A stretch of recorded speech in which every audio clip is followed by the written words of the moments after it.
lancer le direct sur... voilà, voilà.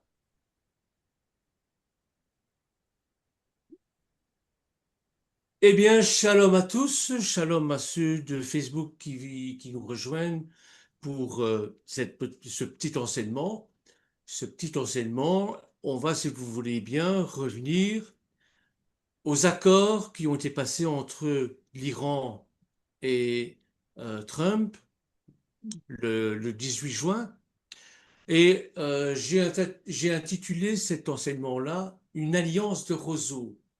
Non pas l'alliance, non pas cette entente entre l'Iran et Trump, mais entre Israël et Trump. Parce que ça m'a fait penser à une histoire biblique, évidemment, qui s'est déroulée aussi. Mais voyons un peu de quoi il s'agit.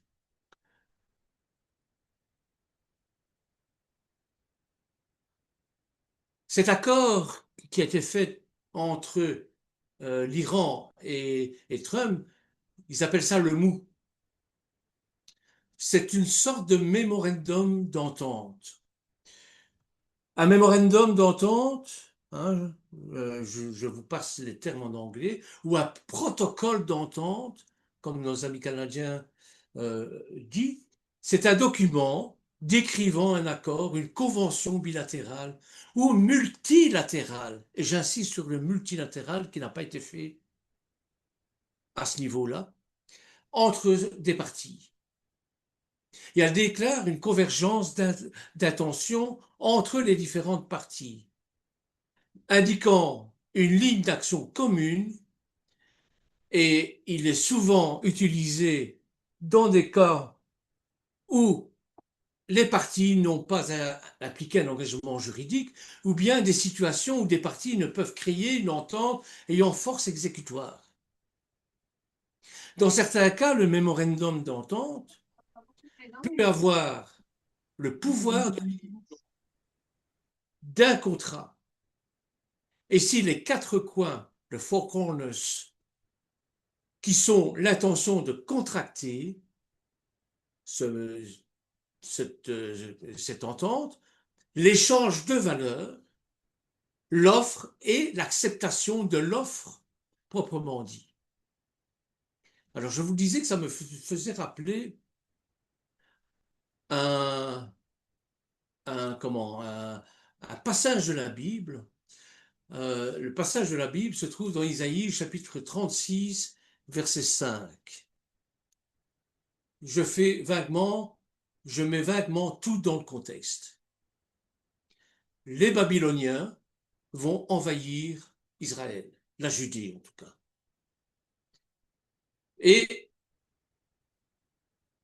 les Israéliens, du moins Esdras, le roi, va demander le soutien à son pire ennemi qui est l'Égypte.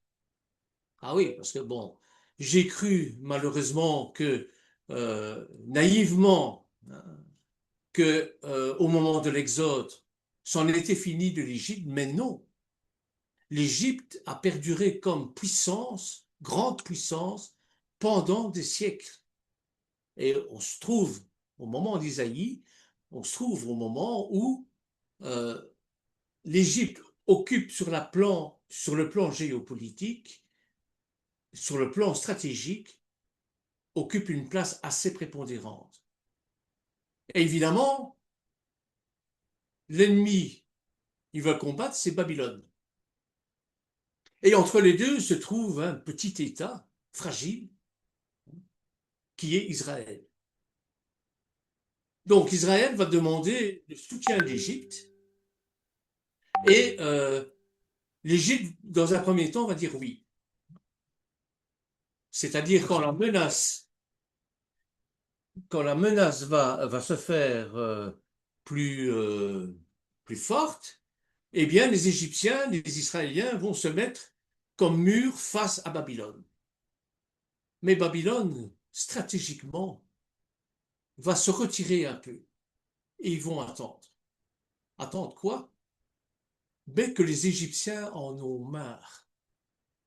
Et lorsque les Égyptiens commencent à en avoir marre, qu'est-ce qu'ils font? Ils retournent chez eux. Et à ce moment-là, les Babyloniens vont revenir à la charge contre Israël, évidemment. Bah alors, comme il y a une alliance qui a été faite avec les, l'Égypte, eh bien, le roi va redemander l'aide à l'Égypte. Et ils vont refuser. Et à ce moment-là, Babylone va envahir la Judée. Et regardez ce que le prophète dit à ce moment-là. Isaïe chapitre 36, verset 5. Je te le dis, ce ne sont pas des paroles en l'air. Il faut pour la guerre de la prudence et de la force. En qui donc as-tu placé ta confiance pour être révolté contre moi? Voici, tu l'as placé dans l'Égypte. Tu as pris pour soutien ce roseau cassé, d'où le titre de mon intervention, une alliance de roseaux, j'aurais dû ajouter même cassé. Pourquoi? Il donne l'explication. Ce roseau cassé qui pénètre et perce la main de quiconque s'appuie dessus. Tel est le Pharaon, roi d'Égypte pour tous ceux qui se confient en lui. Peut-être me diras-tu, c'est en l'Éternel, notre Dieu, que nous nous confions. Mais n'est-ce pas lui donc Ézéchias a fait disparaître les hauts lieux et les autels en disant à Juda et à Jérusalem, vous vous prosternez devant cet autel? Et ça m'en fait penser, bien sûr, à l'alliance entre les États-Unis et Israël. Vous voyez? Comment les Babyloniens ont-ils conquis Juda? Eh bien, quand tout s'effondre, la foi ne disparaît pas pour autant. Elle est simplement mise à nu. Et l'exil à Babylone est à ce moment où Dieu semble perdu, où Dieu semble nous s'effacer de nos vies, où Dieu semble nous abandonner. Mais il se révèle autrement. Et l'exil à Babylone n'est pas seulement un événement historique d'Israël, c'est une fracture, un moment où les repères les plus solides vont disparaître. Ce qui semblait porter la foi va vaciller, comme si Elohim lui-même s'effaçait. C'est la nuit de la foi dont parlent certains chrétiens. Et pourtant, dans cette obscurité, quelque chose commence à se transformer. De nouveau, c'est la matrice, c'est une matrice de reconstitution. Comme il nous est dit dans Bereshit, souvenez-vous, hein, c'est d'abord les ténèbres, les abîmes, et c'est dans ces ténèbres que quelque chose se passe pour faire jaillir la lumière. Mais c'est un peu ça qui se passe là-bas. Alors pourquoi l'exil babylonien a-t-il eu lieu? À la fin du 7e siècle, avant notre ère, le Proche-Orient est dominé par de grandes puissances rivales. L'empire assyrien va s'effondrer, laissant la place à une lutte d'influence entre l'Égypte et Babylone. Je vous le disais naïvement, je croyais que après l'Exode, c'était fini d'Égypte, mais pas du tout. Pas du tout. Il va falloir attendre Kerkémish pour, pour que le glas sonne vraiment pour l'Égypte. C'est les Babyloniens qui vont détruire l'Égypte en quelque sorte. Voyez? Donc, le royaume de Juda, un petit État, fragile, pas structuré, se retrouve pris entre deux forces qui les dépassent. Les rois de Juda tentent de naviguer entre ces puissances, alternant alliances et révoltes. Mais deux choix politiques, mais ces choix politiques se révèlent instables. Refuser la domination babylonienne conduit à des représailles. le roi de Juda, de Judée, le roi de Juda, dit, je ne payerai pas d'impôts.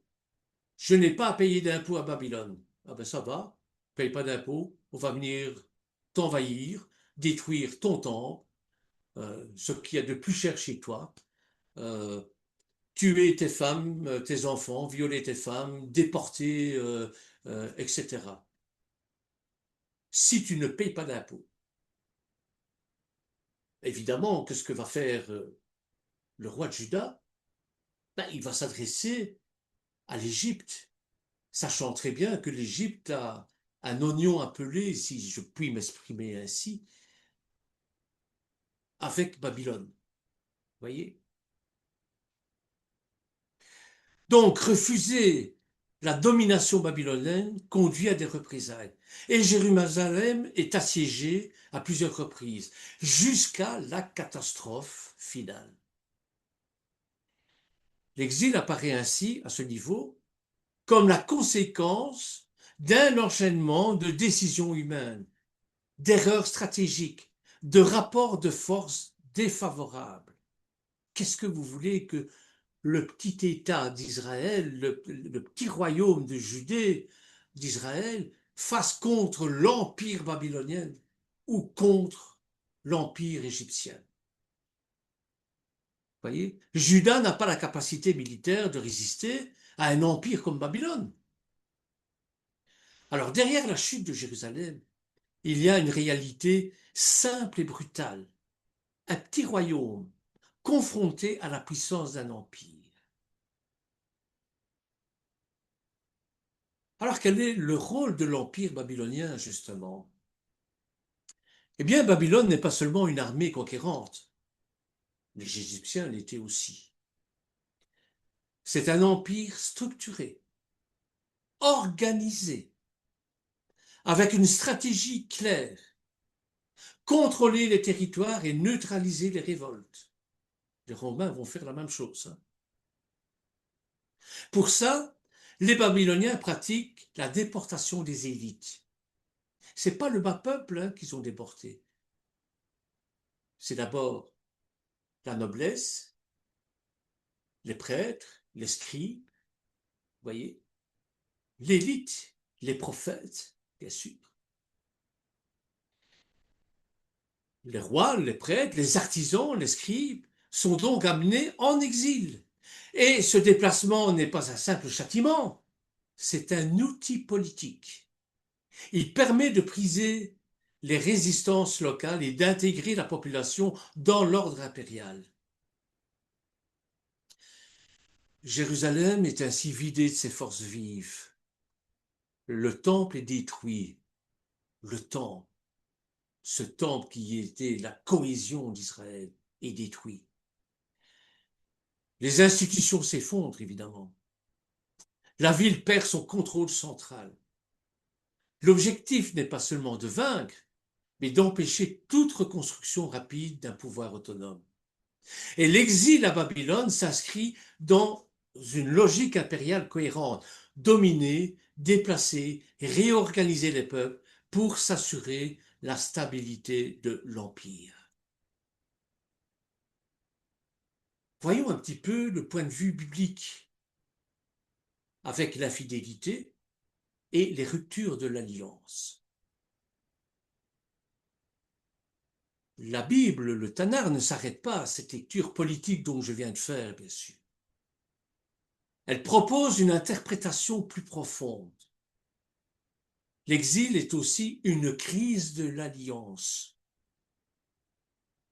Depuis Moshe, la relation entre Adonai et son peuple est structurée par une alliance vivante. Or, cette relation va peu à peu s'effriter, être blessée, être transgressée. Coup de canif dans le contrat, plus d'une fois. Et les prophètes comme Jérémie, Ereskel, Isaïe avaient averti sans relâche. Ils dénoncent l'idolâtrie, les injustices et les compromis à ne pas faire. D'ailleurs, en Jérémie chapitre 16, verset 11, il nous est dit Ils ont abandonné ma loi. Je parlais de compromis là. Ils sont allés vers d'autres dieux. Et peu à peu, une prise de conscience s'opère. La catastrophe n'est pas seulement extérieure, elle révèle une rupture intérieure. Babylone n'est plus seulement un ennemi, elle devient, dans cette lecture, un instrument du jugement. Mais cette lucidité ouvre un chemin.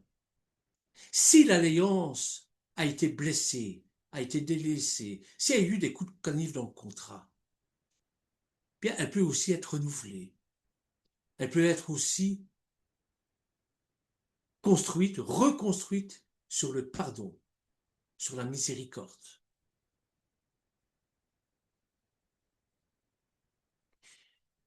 Alors revenons au mou, à ce fameux mou. Le président américain Donald Trump et l'Iran ont officialisé la signature d'un protocole d'accord historique le 18 juin 2026, afin de mettre un terme aux hostilités militaires au Moyen-Orient. C'est pas beau ça? C'est magnifique, hein? Avoir une volonté de paix. Signé de manière électronique par les deux parties à distance, cet accord intermédiaire a été célébré par Donald Trump lors d'un dîner avec le président français Emmanuel Macron au château de Versailles à la suite du sommet de G7. G7, c'est ces fameux sommets des plus grandes puissances, euh, riches en tout cas, des plus grandes puissances de la planète.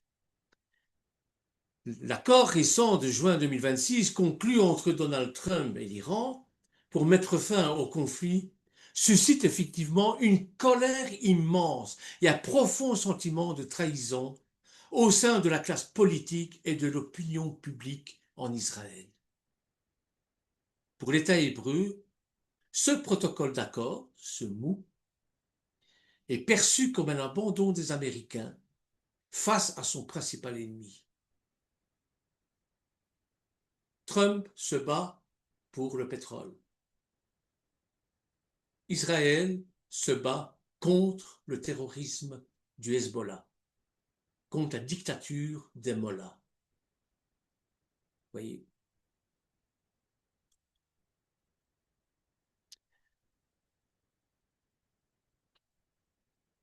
Voyons un petit peu les points essentiels à retenir sur le contenu de ce protocole d'accord. D'abord, la fin des opérations militaires. Ah, très bien. Le monde entier va être ravi de ça. Enfin, la paix au Moyen-Orient. Les déclarations de l'arrêt immédiat et permanent de l'ensemble des opérations militaires sur tous les fronts, y compris au Liban. Oui, mais le Hezbollah,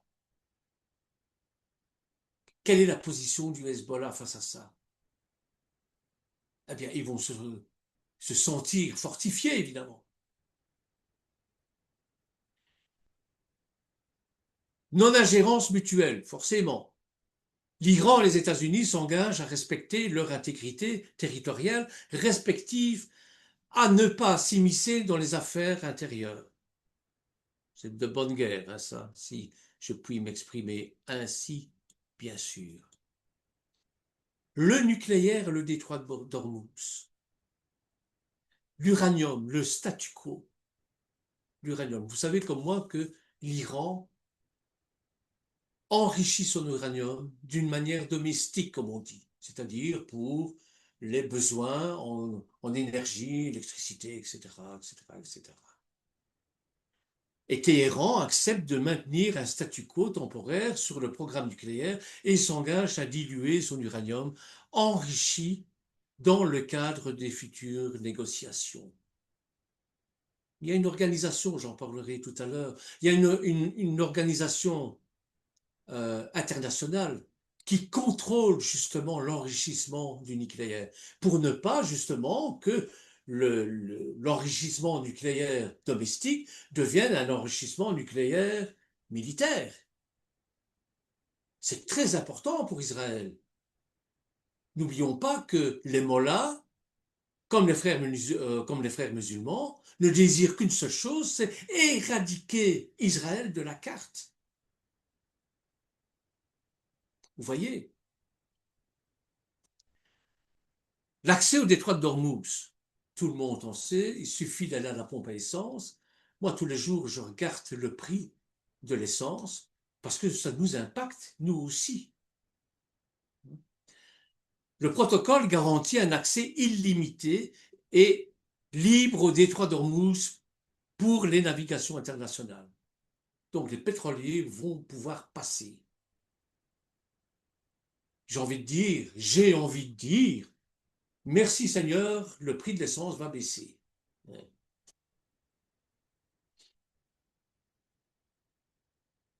Parlons un peu de ce contrôle de l'uranium de l'Iran. L'Agence internationale de l'énergie atomique, l'AIEA, négocie un système de vérification très poussé pour le contrôle de l'uranium en Iran. Parce qu'il y a une menace là, une menace pour, bien sûr, Israël, mais une menace pour l'Occident. Cela fait suite à un accord préliminaire entre les États-Unis et Téhéran visant à encadrer le programme d'enrichissement et à garantir qu'il n'évolue pas vers une militarisation, comme je vous le disais tout à l'heure. Le contrôle du programme nucléaire iranien s'articule autour de plusieurs enjeux. D'abord, le seuil d'enrichissement. L'Iran continue d'enrichir l'uranium à des niveaux très élevés, dépassant parfois les 60%, ce qui nécessite une surveillance constante des cascades, des centrifugeuses, pour s'assurer qu'aucun enrichissement à des fins militaires n'est atteint. De 60%, 90%, 90%, il n'y a pas grand-chose. Hein. Ça va très vite. Or, cette agence internationale n'a plus fait leur boulot depuis pas mal de temps.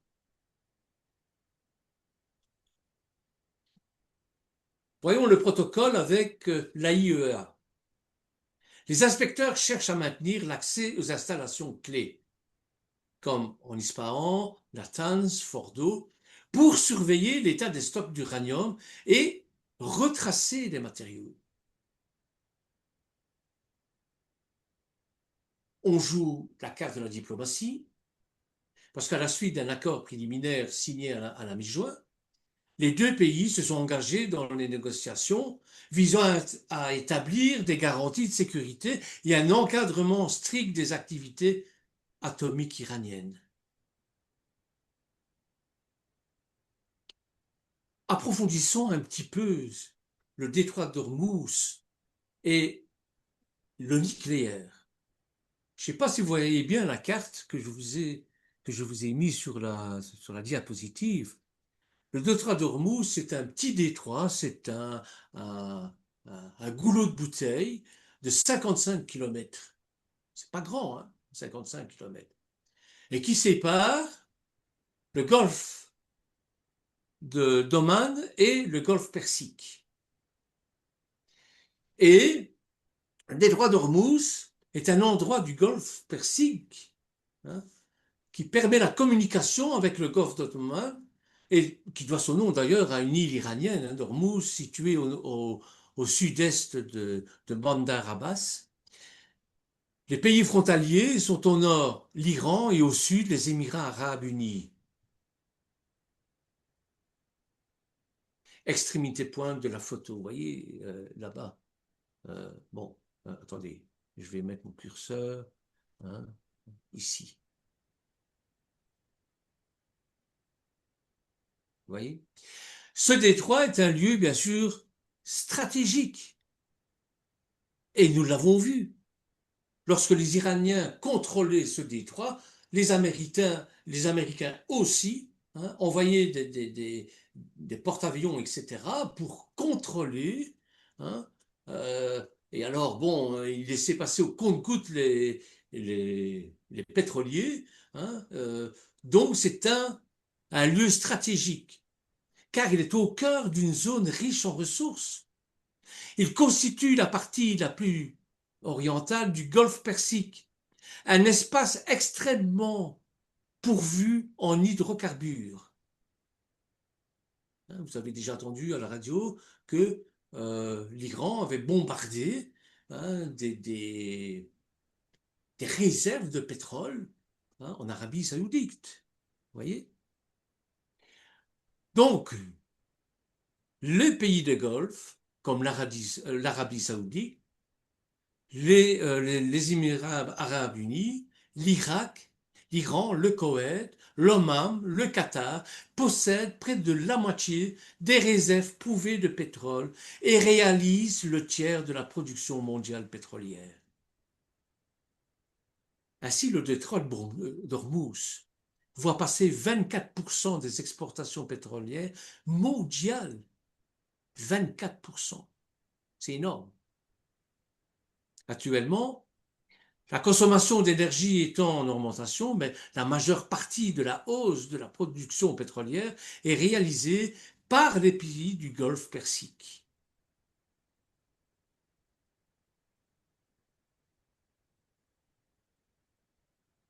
Voyons un petit peu ce caractère stratégique du détroit, justement.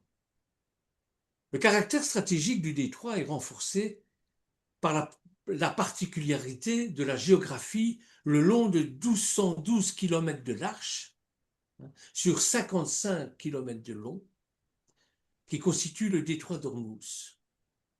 Donc c'est un espace très étroit. À son point le plus réduit, il ne mesure que 55 km, comme je vous l'ai dit. Et du fait de la faible profondeur de ces eaux, il n'y a que deux voies de circulation de 3,20 km de large chacune. Elles sont séparées par une zone tampon de la même largeur qui permet aux navires de ne pas se rencontrer lors du transit. Il ne s'agit pas non plus que deux tanks viennent faire une collision et une marée noire là-bas en plus. Voyez. Donc elle frôle les eaux territoriales iraniennes et omanaises, ce qui offre aux deux puissances une capacité de contrôle sur la circulation. De plus, les navires sont contraints de circuler entre plusieurs, entre plusieurs îles, notamment l'île d'Ormuz, l'Engam, Kesh, Lahak. Ces îles, y compris après la sortie occidentale du détroit, au-delà de laquelle les navires croisent à proximité des petites et grandes tombes, les deux petites îles iraniennes.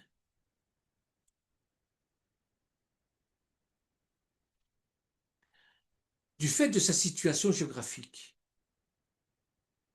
le détroit est nécessaire pour les échanges. Hormuz est l'unique voie de sortie suffisante pour les pétroles saoudiens, iraniens et émiratis, soit un quart de la production mondiale du pétrole brut. Alors les options pour exporter le pétrole sans passer par ce détroit sont très limitées. Les pipelines saoudiens et émiratis qui permettent d'exporter au-delà du Golfe en évitant Hormuz ont une capacité d'exportation de pétrole bien limitée, croyez-le. Donc les deux pays ne peuvent donc pas se passer de leur exportation par le détroit. C'est un passage obligé, puisqu'ils abordent les eaux iraniennes, l'Iran a un accès privilégié sur cet espace. Donc le détroit d'Ormuz, je vais monter un peu, le détroit d'Ormuz est ainsi un couloir maritime stratégique. Vous voyez, 55 km, voilà. Au cœur de très importantes ressources pétrolières. Il s'insère dans les échanges de l'océan Indien et plus au loin encore, le bassin Indo-Pacifique, notamment grâce à ses flux de pétroliers. Je vous laisse un petit peu admirer la carte hein, pour voir un petit peu tout ce que j'ai dit. Donc, vous avez le golfe Persique qui est ici, le golfe d'Oman qui est là, qui est ici. En, en ocre, vous avez des pays hostiles à l'Iran, hein, qui est le Koweït, Bahreïn, Arabie Saoudite, les Émirats Arabes Réunis. Vous avez des bases américaines, évidemment, évidemment, contrôle la production, enfin, contrôle le pétrole, là, hein, hein. Vous avez une base iranienne, une base américaine au Koweït. Vous en avez une sur l'île ici de Bahreïn, hein, sur l'île de Glatan. Aux Émirats Arabes Unis, vous en avez trois, et même sur le détroit d'Ormuz ici. Vous voyez? Et vous avez, bien sûr, le nucléaire en Iran qui est ici.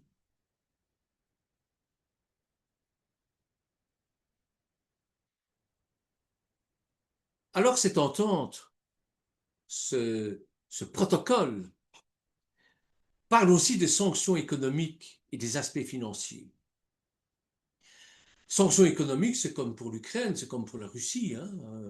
On a fait des sanctions économiques contre le blé russe, hein, parce que la Russie est entrée en guerre avec l'Ukraine, évidemment.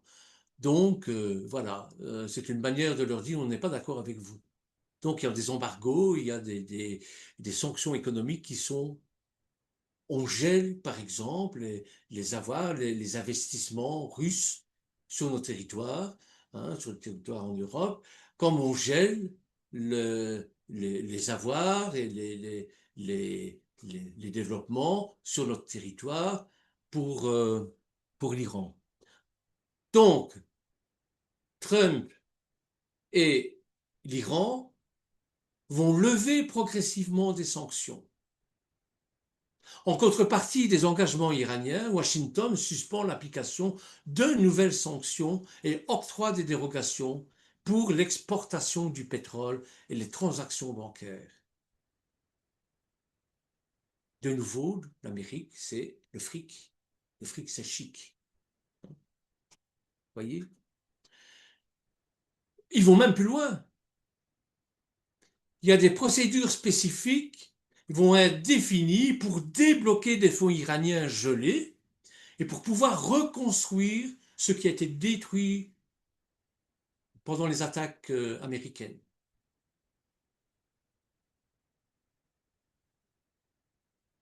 Cet accord, bien sûr, c'est pas illimité. C'est un accord de 60 jours. C'est un accord écrit, oui, mais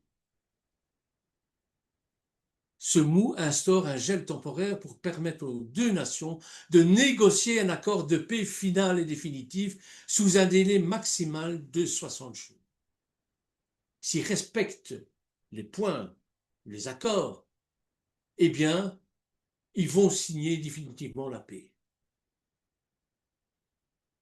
Et non seulement ça, cet accord aussi, après ces 60 jours, les États-Unis prévoient de retirer leurs forces militaires à proximité immédiate de la République islamique dans les 30 jours suivant la signature de l'accord final. On pourrait se réjouir, hein, on pourrait dire waouh, merci Seigneur, enfin la paix au Moyen-Orient. Mais quel est le sentiment des Israéliens? Parce que je vous ai parlé des Iraniens, je vous ai parlé de Trump, et je ne vous ai pas parlé des Israéliens, là. Je ne vous ai pas parlé de Netanyahou, là. Or, il fait partie intégrante de ce contrat avec Trump contre l'Iran. C'est pour ça que j'ai intitulé mon message Une alliance de roseaux cassés qui vous transperce la main si vous appuyez dessus. Le sentiment, c'est que le président Trump a trahi Israël. Comment? Pourquoi? C'est ce que nous allons essayer de découvrir. trahi, abandonné par Trump face à l'Iran.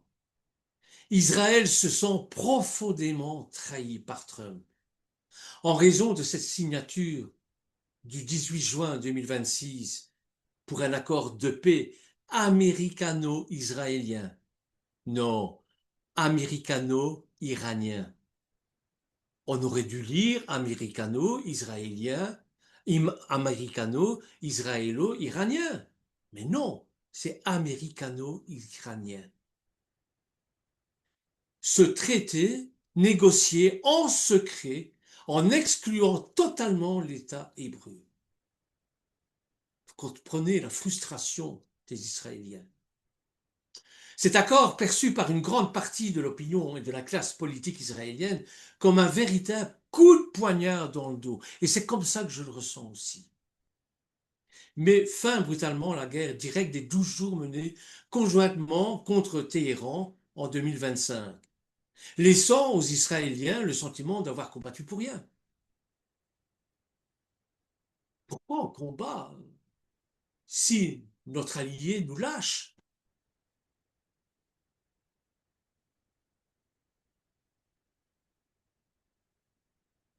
Les motifs précis de ce sentiment d'abandon, de trahison, ces motifs précis de ce sentiment de trahison reposent sur plusieurs facteurs majeurs. Le premier, l'exclusion d'Israël des négociations. Washington a mené des pourparlers bilatéraux avec l'Iran, notamment l'Islamabad. Pourquoi Israël n'était pas présent? Pourquoi ça n'a pas été décidé entre Israël et les États-Unis? Pourquoi? En tenant délibérément Israël à l'écart de toute transaction. Les dirigeants israéliens estiment que la Maison-Blanche a sacrifié la sécurité de son plus proche allié au Moyen-Orient pour obtenir un succès diplomatique rapide. Et c'est ce que je pense aussi.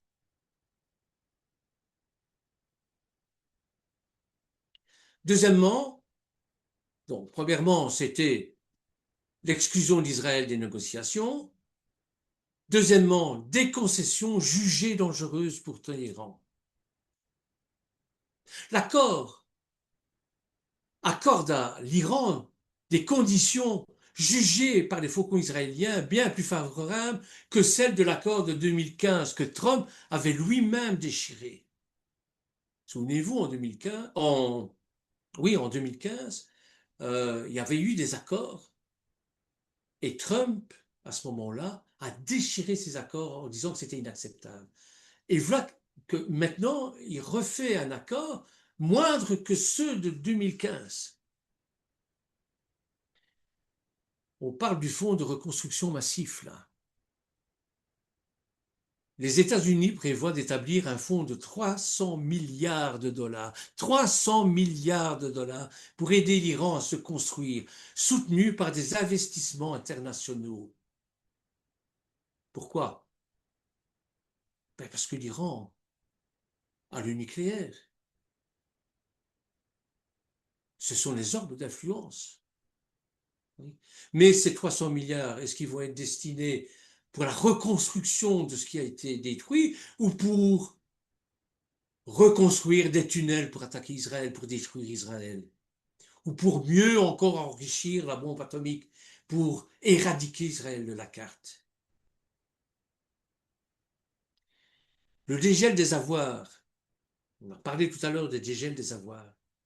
Israël s'inquiète du dégel inconditionnel de plus de 100 milliards de dollars d'avoirs iraniens, redoutant que cette manne financière ne serve à financer à nouveau le programme nucléaire de Téhéran et ses proxies régionaux, c'est-à-dire l'Hezbollah, Liban, les Houthis, et ainsi de suite. Voilà pourquoi ces concessions sont jugées dangereuses. Comprenez?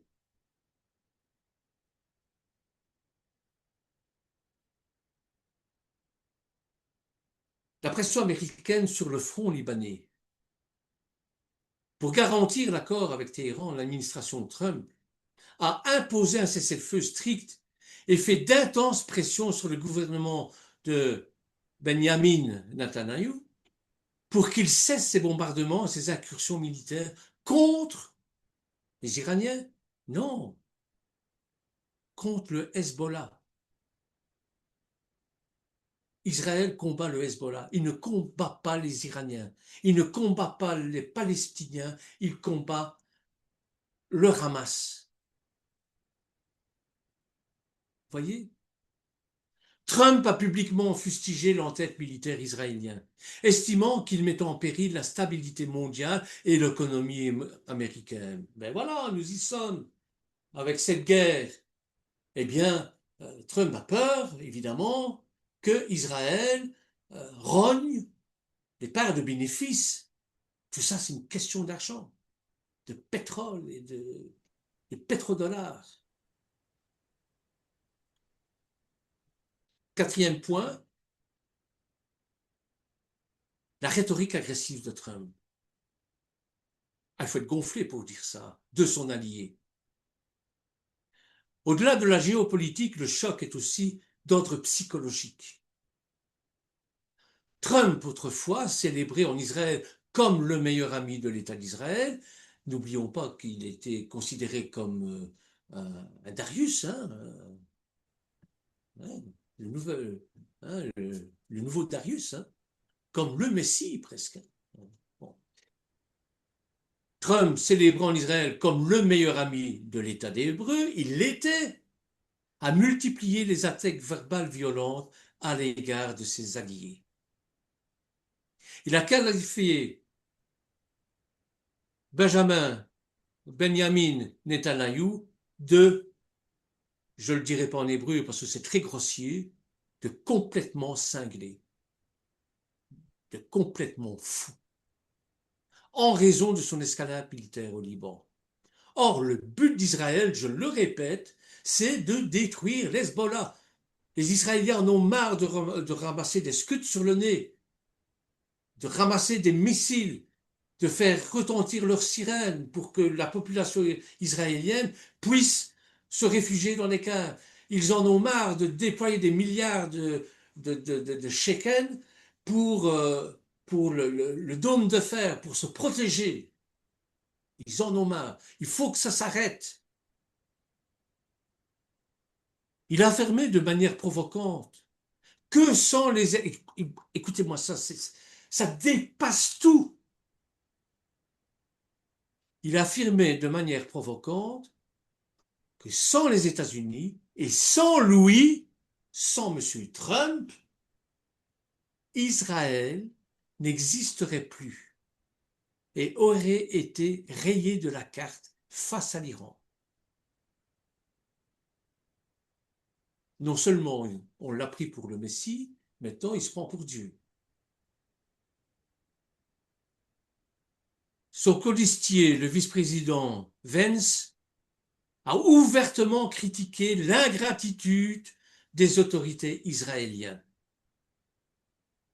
Et cette volte-face de Donald Trump a provoqué une immense crise de confiance en Israël, où 71% de la population déclare désormais ne plus faire confiance au président américain pour protéger les intérêts fondamentaux. Ben, je serais comme eux. Hein. Si mon meilleur ami venait me dire que je suis complètement crazy, fou, hein, que sans lui je n'existerais plus, sans lui je ne serais pas qui je suis, il n'y a qu'une seule personne qui peut me dire ça, c'est l'Éternel, et après c'est peut-être ma mère,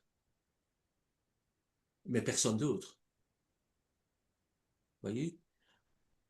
Que penser d'un ami qui vous dirait, hein, euh, voilà, euh, vous êtes tellement ingrat envers moi.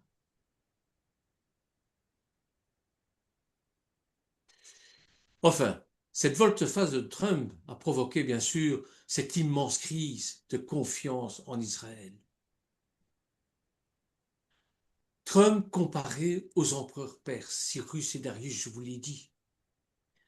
Dans certains milieux religieux conservateurs, Trump est comparé aux empereurs perses, Cyrus et Darius, pour plusieurs raisons métaphoriques.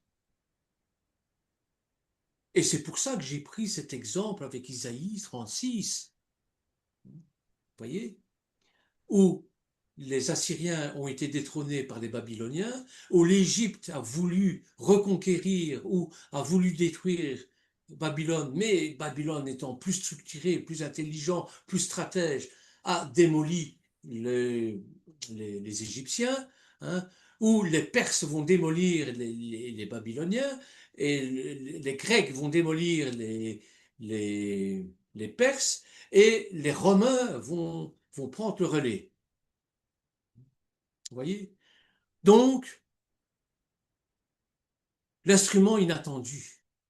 Trump est comme l'instrument inattendu. Et c'était l'instrument inattendu. J'avais quand même, me méfiant de lui, j'avais quand même certaine admiration. C'est le seul président américain qui a réunifié les deux Jérusalem. Maintenant, on peut dire que Jérusalem est la capitale mondiale et indestructible et de toute éternité d'Israël. C'est grâce à Trump. Il a réalisé là le projet divin. Ou c'est le projet divin qui s'est réalisé à travers Trump. Parce que nous ne sommes que des marionnettes aux mains de Dieu, évidemment. Tout comme le roi Darius, Cyrus, dans les récits bibliques, Trump est parfois perçu par les partisans, pardon, comme un leader séculier ou païen. Il a été choisi par la providence pour protéger les croyants ou restaurer la grandeur d'une nation. Et je l'ai cru, sincèrement. Transition de gouvernance. Des essayistes chrétiens ont décrit un passage symbolique pour Trump, évoluant d'un style de commandement impétueux. Là, ils l'ont comparé à Nabucodonosor, à Nabucodonosor, vers une posture de bâtisseur d'empire plus pragmatique, à l'image de Darius.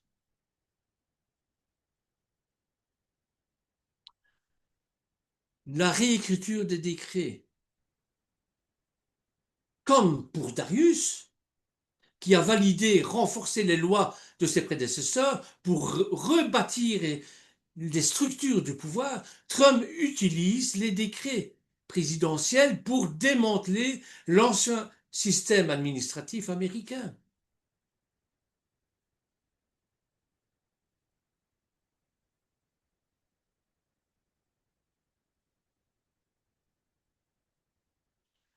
Alors en conclusion, quelle que soit l'alliance, plusieurs passages bibliques, j'en ai pris un, mais il y en a d'autres, hein, énormément, hein, plusieurs passages bibliques mettent en contraste la fidélité immuable d'Adonai et la fragilité de l'être humain. Au psaume 118, au verset 8, rappelle qu'il est mieux de se réfugier en l'Éternel que de se confier en l'homme.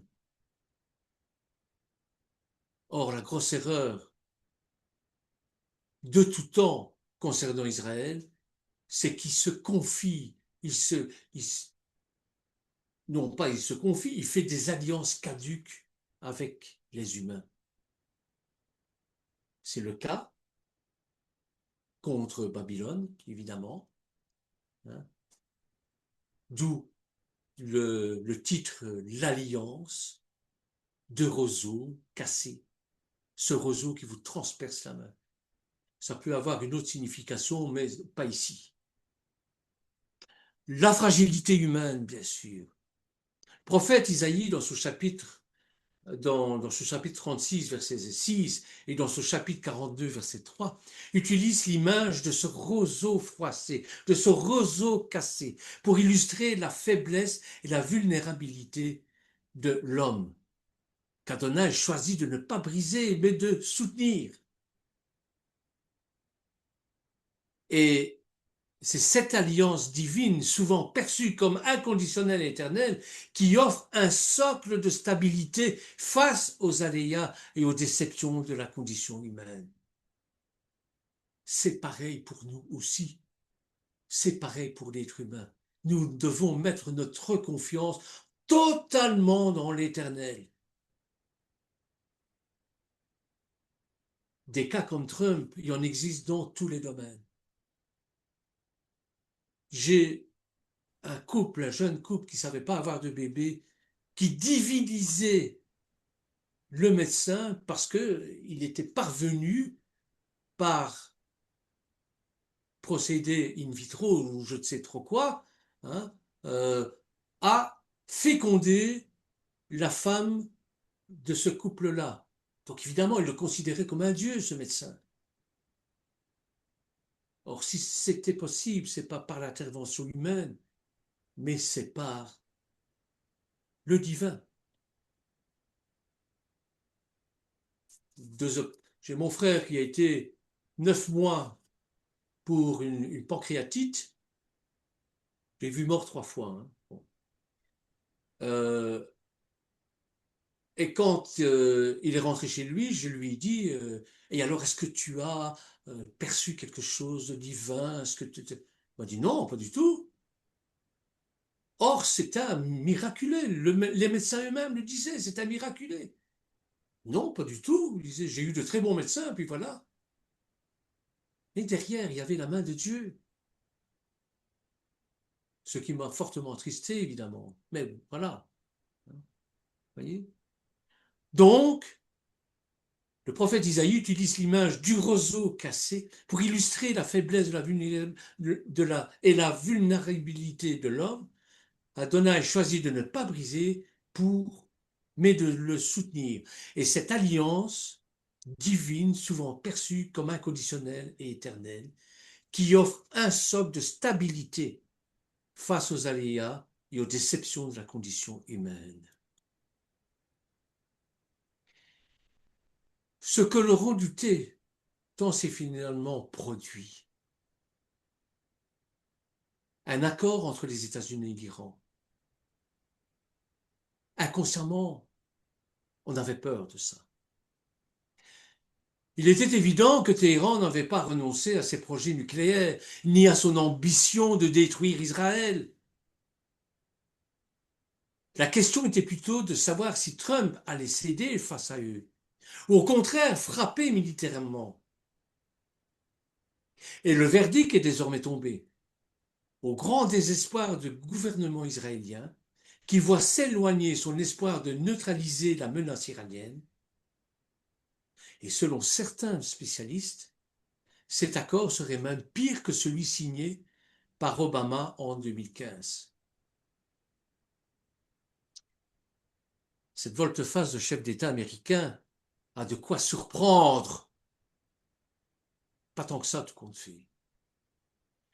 Lui qui a pourtant prouvé par le passé son soutien à Israël.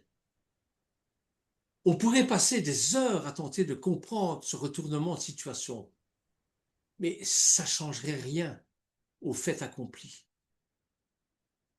Le peuple juif vivant à Sion se retrouve seul, isolé, face à des menaces d'extermination qui, par ailleurs, n'émeuvent personne dans le monde, pas plus en Europe qu'aux États-Unis.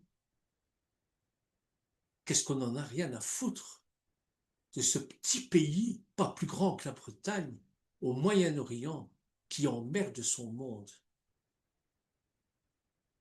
Vous voyez?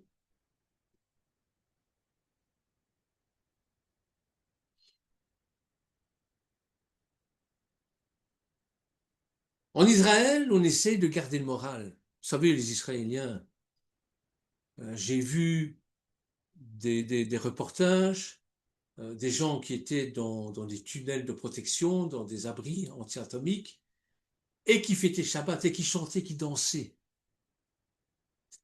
C'est parfois incompréhensible. On peut dire, ah, c'est parce qu'ils ont l'habitude. Je ne crois pas qu'on ait l'habitude. Lorsqu'on entend une sirène, on a l'habitude de courir aux abris, oui.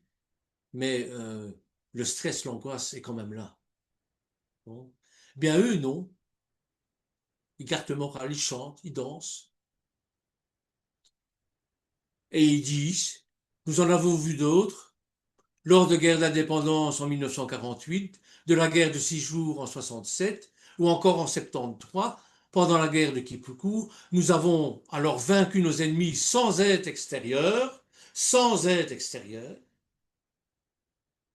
Nous surmonterons aussi ce défi face à l'Iran.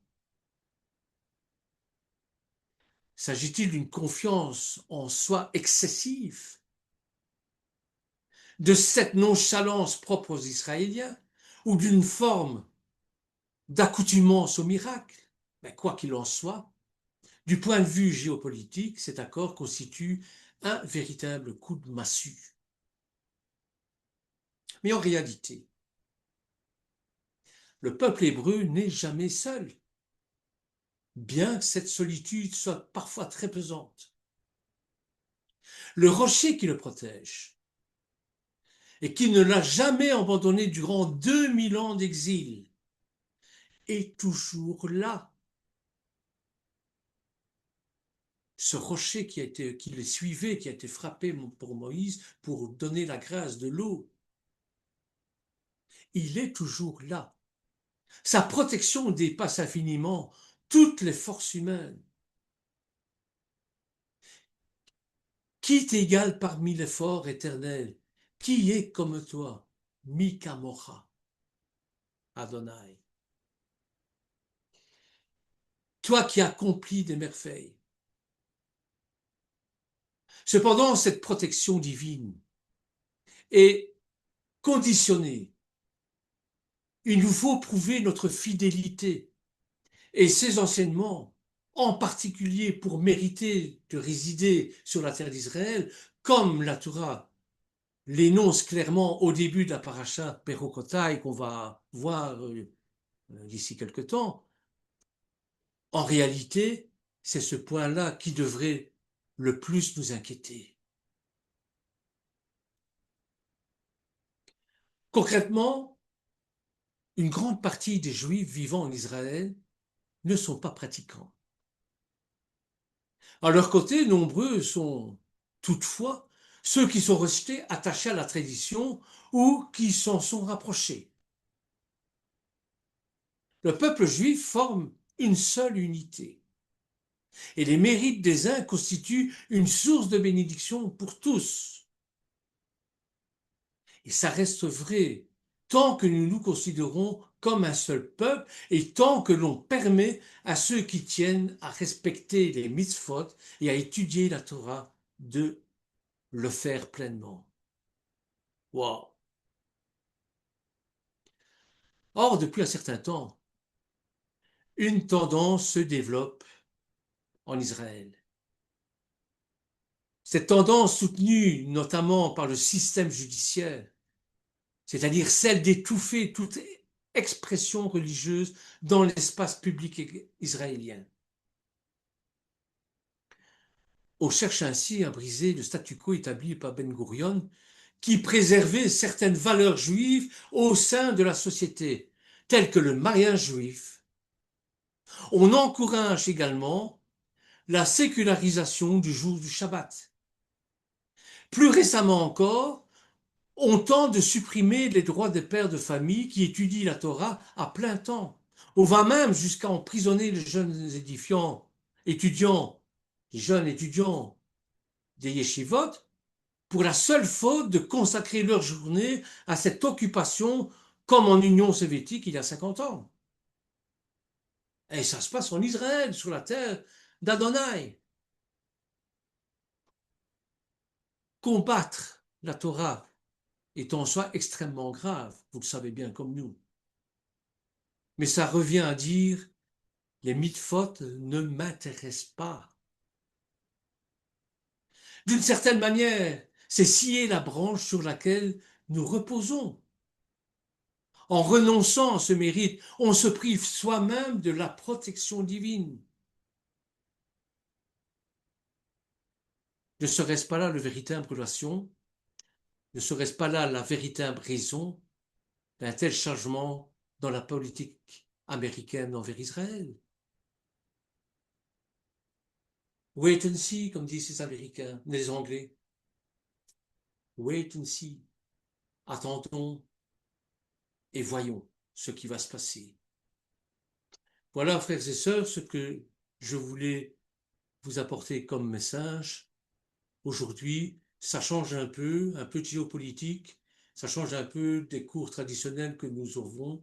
Nous allons reprendre, bien sûr, nos cours traditionnels. Hein. Faut pas, on va pas faire tout le temps de la géopolitique, hein, parce que bon, c'est bien sûr la bouteille à encre. Hein. Israël, c'est tout le temps la bouteille à encre. Bon, voilà mes quelques réflexions que j'ai apportées. Soyez bénis en tout cas et merci de votre patience. Merci aussi de votre fidélité. Euh, je vous repasse la parole si vous avez des questions, si vous avez des commentaires, si vous avez ajouté quelque chose. N'hésitez pas.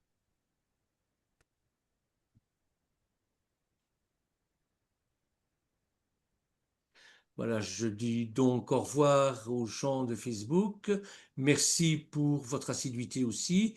Merci de m'avoir écouté. Françoise, Lucie, euh, Stéphane certainement. Voilà. Alors, vos commentaires, vos réactions.